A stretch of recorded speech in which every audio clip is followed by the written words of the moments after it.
আল্লাহ তাআলা ইরশাদ করছেন, ইন্নাল্লাহা ইয়া'মুরু বিল আদলি ওয়াল ইহসান, নিশ্চয় আল্লাহ তাআলা তোমাদেরকে ন্যায় বিচারের আদেশ দেন, সদাচরণের আদেশ দেন, নিকট আত্মীয়দেরকে দানের আদেশ দেন। আদেশ কয়টা? আওয়াজ করে সবাই বলুন তো কয়টা?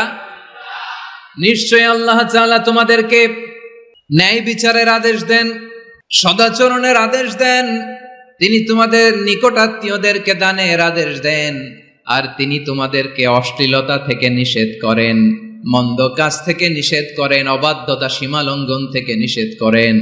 তিনি তোমাদেরকে উপদেশ দেন যাতে তোমরা শিক্ষা গ্রহণ করো। সুবহানাল্লাহ। উপদেশ দিচ্ছে স্বয়ং কে? তিনটা জিনিসের আদেশ।